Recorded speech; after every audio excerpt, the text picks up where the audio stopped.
ఇంట్లో టమాటాలు ఒకటే ఉంటే ఒకసారి ఇట్లా ట్రై చేయరు. ఒక లేకున్నా షాప్కి పోయి తెచ్చుకొని మరి ట్రై చేయరు, అంత బాగుంటుంది కర్రీ. స్టవ్ ఆన్ చేసి కడాయి పెట్టుకోవాలి. కడాయి వేడైన తర్వాత కొంచెం ఆయిల్ పోసుకొని దాంట్లో 10 ఎల్లిపాయలు వేసుకోవాలి పొట్టు తీసుకొని.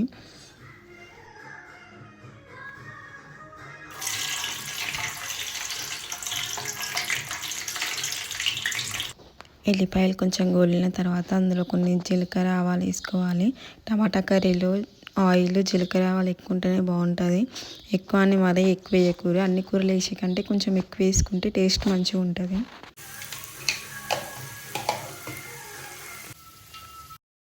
ఎల్లిపాయలు గోలిన తర్వాత టమాటాలు వేసేసుకోవాలి. టమాటాలు చిన్నగా కట్ చేసుకుంటే టమాటాలు తొందరగా ఉడికి కర్రీ తొందరగా అయిపోతుంది.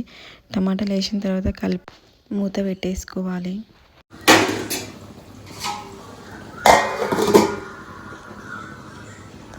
టమాటాలు 2 నిమిషాలు ఉడికిన తర్వాత మూత తీసి మళ్ళీ ఒకసారి కలుపుకొని సాల్ట్ వేసేసుకోవాలి టేస్ట్ తగ్గట్టు. టమాటాలలో సాల్ట్ ముందే వేయడం వల్ల టమాటాలు తొందరగా ఉడికి మెత్తబడతాయి.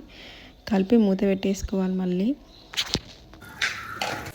ఒక 5 నిమిషాల తర్వాత మళ్ళీ మూత తీసి మళ్ళీ ఒకసారి కలుపుకొని కొంచెం పసుపు వేసుకోవాలి. నేను ఎల్లిపాయలు వేసినాను, అల్లం వెల్లిగడ్డ పేస్ట్ వేయలేదు, మీరు వేసుకుంటే అంటే వేసుకోవచ్చు. కలిపి మూత పెట్టేసి మళ్ళీ ఒక 5 నిమిషాలు ఉడకనియాలి కర్రీ.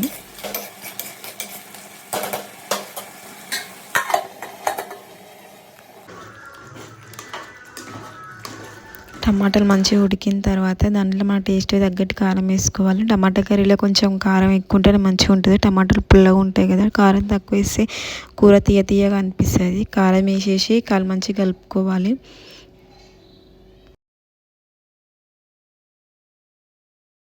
మంచిగా కలుపుకున్న తర్వాత మూత పెట్టి ఒక 5 మినిట్స్ ఉడకనియాలి. అడుగంటకుండా చూసుకోవాలి, మధ్యలో కలుపుకుంటా.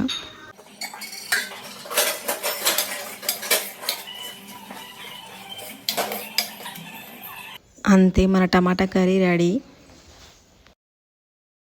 మీకు ఈ వీడియో నచ్చినట్టయితే లైక్ చేయండి, షేర్ చేయండి, సబ్స్క్రైబ్ చేసుకోండి నా ఛానల్ని. బాయ్.